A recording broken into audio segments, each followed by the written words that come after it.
being that is alive is a member of the human species.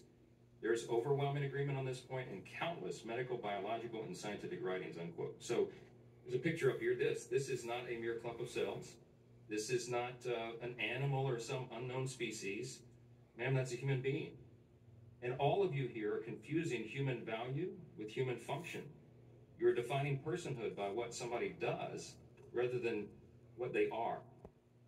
Scott Klusendorf summarized it this way. He said, although human beings differ immensely with respect to talents, accomplishments, and degrees of development, they are nonetheless equal because they share a common human nature.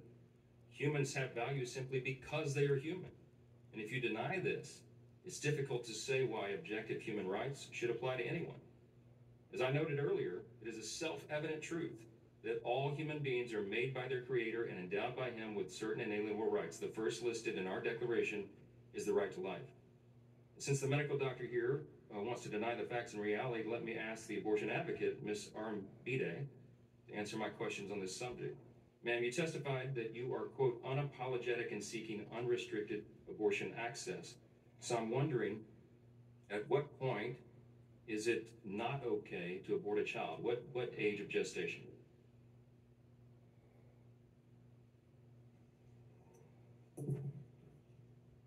I trust all people to determine what they can and can't do with their bodies.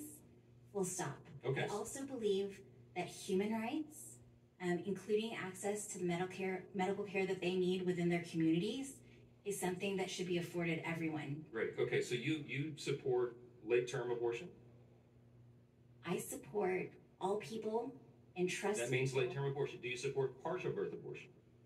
In other words, the child is half delivered, and then the woman says, my right, I want to take that one out. You support that? I trust people to make decisions about their body. Wow. Okay.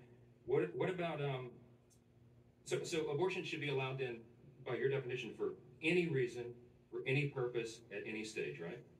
I trust people to make decisions about their body, and then when relevant, I think that they need to consult their medical practitioners. Okay. And not if it is, listen, let me just ask you this question. If it is not lawful and morally acceptable to take the life of a 10-year-old child, I assume you agree with that, right? That would be wrong, correct?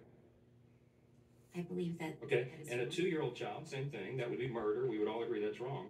Then what is the principal distinction between the human being that is 2 years old, or 9 months old, or 1 week old, or an hour old, than one that is 8 inches further up the birth canal in the utero? What's the difference? Why is it okay in the latter case and not the former cases? I trust people to determine what to do with their own bodies. Wow. Full stop.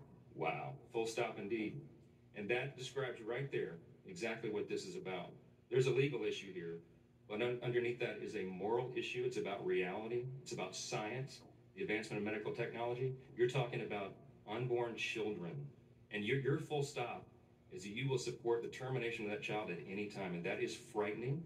And that is why this decision should be turned to the popular will of the people, and hopefully they'll protect the sanctity of every single human life and live up to the standards of our Declaration of Independence. I yield back. Gentleman yields back. Ms. Bass.